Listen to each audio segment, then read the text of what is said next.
एक अध्यापक और शिष्य जंगल से होते हुए अपने गांव जा रहे होते हैं। अंधेरा काफी हो चुका था। शिष्य ने अपने अध्यापक से कहा कि अध्यापक जी, काफी रात हो चुकी है, अगर आप कहे तो आज की रात यही आसपास के किसी गांव में गुजार ले। अध्यापक जी ने अपना सर हिलाया और वो आसपास के गांव में एक छोटे से घर के पास जाकर रुके।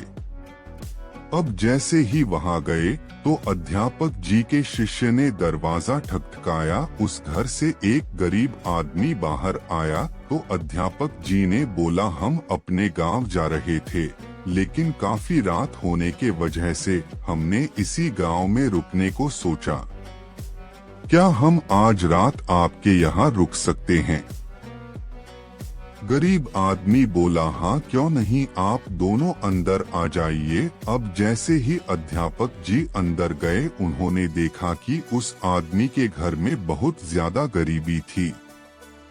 अध्यापक जी ने उससे पूछा कि आप काम क्या करते हो? वह गरीब आदमी बोला कि मेरे पास बहुत सारी जमीन है। तो अध्यापक जी ने बोला, अगर तुम्हारे पास बहुत सारी जमीन है तो इस तरह से क्यों रह रहे हो? वह आदमी बोला, यह किसी काम की नहीं है।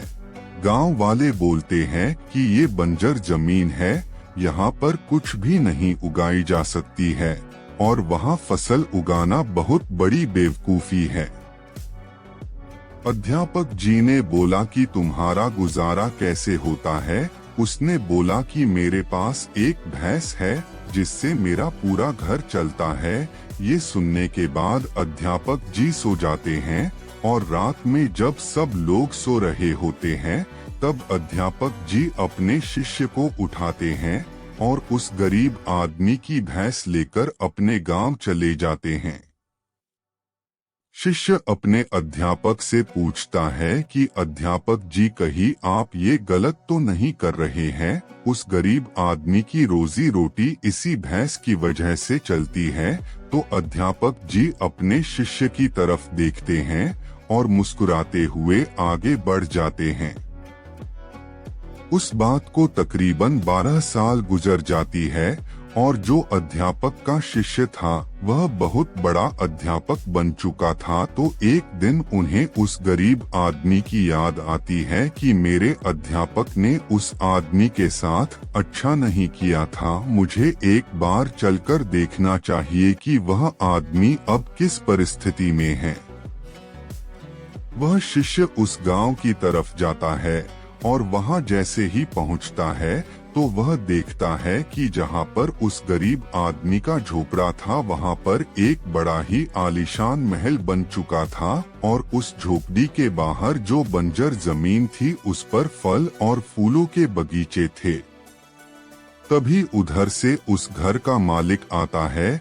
शिष्य उसे पहचान लेता है और उस आदमी को बोलता है, तुमने मुझे पहचाना? मैं अपने अध्यापक जी के साथ आया था, हमने एक रात के लिए आपके यहाँ रुके भी थे। वह आदमी उसे पहचान लेता है और बोलता है कि उस रात में आप कहाँ चले गए थे?